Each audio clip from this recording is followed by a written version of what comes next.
اگر کوئی شخص ماہ رمضان میں جس طرح گناہوں سے بچ کر عبادتوں میں دن گزار رہا تھا، مسجدوں میں وقت گزر رہا تھا، تلاوت میں دن گزر رہا تھا، رائٹ آفٹر رمضان جو یہ 3 دن عید کے ہیں، اگر یہ 3 دن بھی اپنے آپ کو گناہوں سے بچا لینا، کیونکہ یہ بڑا ایسا لگتا ہے کہ شیطان اٹیک کرتا ہے، یعنی آپ دیکھیں نا کہ 1 مہینہ وہ بند رہا ہے تو اس کو تو بڑا خراب لگ رہا ہوگا کہ یار یہ مسلمانوں نے اتنی عبادتیں کر لی، اتنا اللہ کے قریب پہنچ گئے، تو وہ ڈسٹریکٹ کرتا ہے انہی 3 دنوں میں، کوشش کرتا ہے کہ ان کے پورے مہینے کی جو عبادتیں ہیں انہیں برباد کر دوں، اور ان کی جو نماز کی عادت پڑی ہوئی ہے، جو مسجد کی عادت پڑی ہوئی ہے، جو جس کو کہتے ہیں گھر میں بھی ایک ماحول بن جاتا ہے، بڑا شریفانہ سا ماحول ہوتا ہے، بچے بھی ٹوپی پہن رہے ہیں، گھر والے بھی جہاں نماز بچھی ہوئی ہوتی ہے، افطار کی دعائیں، تو یہ چینج کرنا چاہتا ہے، یہ شیطان کی زبردست سازش ہے۔ تو یہاں ناظرین ایک بات یاد رکھیے گا، یہ 3 دن بڑے کروشل ہیں، اگر آپ یہ 3 دن نکال گئے نا، جو عید کے 3 دن چھٹی کے دن ہے نا، اگر یہ گناہوں سے آپ مبتلا نہیں ہوئے تو اب پھر لائف آ جائے گی روٹین پر، کوئی آفس چلا جائے گا، کوئی اسکول چلا جائے گا، دن میں کام، رات میں جو ایک مصروفیات ہے زندگی کی شروع ہو جائیں گی،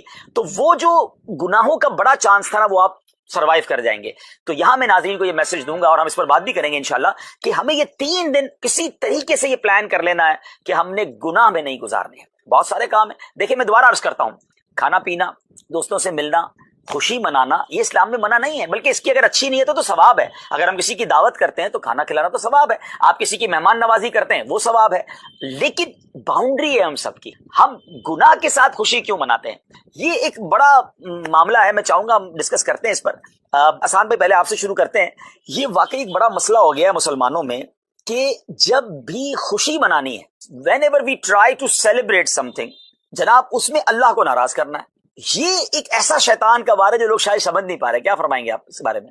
حاج صاحب، یہ جو آپ نے ابھی پوائنٹ آؤٹ کیا ہے، اس میں یہ سمجھتا ہوں کہ جیسے حدیث پاک میں بھی آتا ہے کہ جب رمضان آتے ہیں تو شیطان کو قید کر لیا جاتا ہے، تو کیا اس کی ایک وجہ یہ نہیں ہے کہ جیسے ہی رمضان ختم ہوتے ہیں وہ شیطان جو آزاد ہوتا ہے اور جو اس نے اپنے بدلے لیتا ہے ہم لوگوں سے، ایسا ہی کہ جس طرح سے ہمیں گمراہ کرنے کی کوشش کرتا ہے، نیکی کے راستے سے ہٹانے کی کوشش کرتا ہے، تو یہ اس کی ایک وجہ آپ نہیں سمجھتے کہ یہ چیز ہے؟ ایسا ہی دیکھیں، یہی تو میں سمجھانا چاہ رہا ہوں نا، اور یہ ہم سب نے سمجھنا ہے کہ شیطان جلا بھنا بیٹھا ہوا ہے کہ 1 مہینہ یہ بندے اللہ کے قریب چلے گئے ہیں، اب 3 دن میں ان کا جو ہے نا سارا کیا کرایا جو ہے نا اس پہ پانی پھیرنا ہے۔ اب عقل مند کون ہے کہ شیطان کی اس وار کو سمجھ لے اور 3 دن کے لیے اپنے آپ کو بچا لے، کیونکہ 3 دن کے بعد وہ پریشر نہیں رہتا برائیوں کا جو ان 3 دنوں میں ہوتا ہے۔ کئی لوگ عید کی نماز کے بعد نماز نہیں پڑھتے، آپ پہلے ہی بریک کر دیا نا، اس نے آپ کی نماز کو سلسلے کو بریک کر دیا جو کنٹینیو تھا پورا مہینہ۔ اچھا اب معاذ اللہ فلمیں، ڈرامے، گانے، باجے، بے پردگی، بے حیائی، گھومنے پھرنے جا رہے ہیں تو جناب ایسی جگہ جا رہے ہیں جہاں جو منگلنگ ہو رہی ہے اور جس میں بے پردگی ہو رہی ہے، جو پورا رمضان ہم نے نہیں کی، تو یہ سمجھنا ہوگا مجھے اور آپ کو۔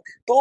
اب یہاں ایک چھوٹا سا جس کو کہتے ہیں چھپتا ہوا میسج ہے کہ وہ لوگ جب عید کا چاند نظر آتا ہے اور مسجد سے دور ہو جاتے ہیں، نمازوں سے دور ہو جاتے ہیں، گناہوں کی طرف چلے جاتے ہیں، کیا غیر دانستہ طور پر ہم یہ پیغام تو نہیں دے رہے کہ شیطان جب تک تو بند تھا ہم اللہ کے بندے تھے، ہم اس کی عبادت کر رہے تھے، اب تو آزاد ہو گیا اب ہم تیری بات مانیں گے؟ یہ کتنا رانگ میسج ہے۔ ارے مرد تو وہ ہوتا ہے جو شیطان کو اب یہ کہے کہ تجھ سے جو ہو سکتا ہے کر لے، جو آپ نے کہا تھا کہ شیطان جو ہے وہ اٹیک کر رہا ہے، تجھ سے جو ہو سکتا ہے کر لے، میں رحمان کا بندہ ہوں، تو بند تھا میں نے پریکٹس کر لی۔ ہاں یاد رہے نیٹ پریکٹس ہوتی ہے نا، پھر اس کے بعد فائنل مقابلہ ہوتا ہے، یہ پورا مہینہ پریکٹس کی ہے ہم نے مقابلے کی، اور پہلی بال پہ آؤٹ ہو گئے، پہلے ہی دن بولڈ ہو گئے کہ ابھی تو چاند ہی نظر آیا ہے اور لوگ مسجدوں سے دور چلے گئے۔ تو آپ سوچیں کہ یہ کیسی پریکٹس تھی، یہ کیسی تیاری تھی؟ نہیں، اس بار تمام ناظرین غور کر لیں کہ ہم نے شیطان کی باتوں میں نہیں آنا، ہم نے عید بھی نمازیں پڑھ کے گزارنی ہے، عید میں بھی گناہوں سے بچنا ہے انشاءاللہ۔ تو یہ انشاءاللہ سب کے لیے میسج ہے۔ عرفان بھائی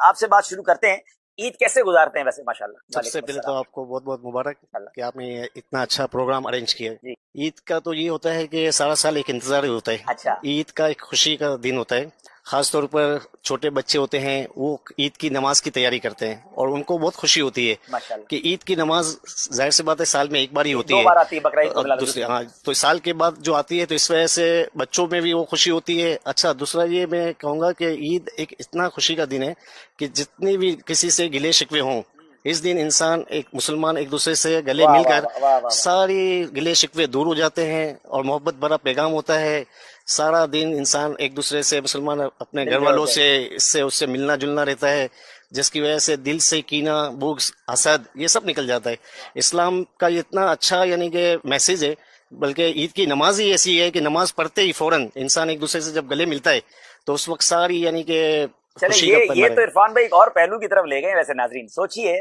کہ یہ جو کہہ رہے ہیں اگر ایسا ہے تو بہت اچھی بات ہے، تو زبردست ہو گیا نا کہ گلے شکوے دور ہو گئے اور دل صاف ہو گئے، مگر ایسا ہوتا کم ہے، گلے بھی مل رہے ہیں، عید کی مبارکباد بھی دے رہے ہیں اور دل سے معاف بھی نہیں کر رہے۔ مزہ تو اس بات میں جو ہمارے عرفان بھائی کہہ رہے ہیں نا بالکل۔ کہ بس عید کا دن آ گیا، خوشیوں کا دن آ گیا، اب کیا دشمنی رکھنی، اب کیا دل پہ بات رکھنی، یہ بھی اللہ کا بندہ میں بھی اللہ کا بندہ، ہو گئی کوئی بات نہیں، دل بڑا کریں، عید مبارک کریں۔ اب عید مبارک بھی کر رہے ہیں اور دل بھی بھرا ہوا ہے، تو سبحان اللہ، بڑا اچھا ان کی، میں تو سمجھتا ہوں ہمیں پوائنٹ ملا ہے کہ آج سارے بھائی یہ نیت کر لیں، خوشی کا موقع ہے نا، معاف کر، ہاں دل صاف کر لو یار۔ میں سمجھتا ہوں عید کی سب سے بڑا تحفہ یہ عیدی اگر کسی کو دینی ہے نا واہ واہ واہ۔ تو سب سے بڑی عیدی یہ ہے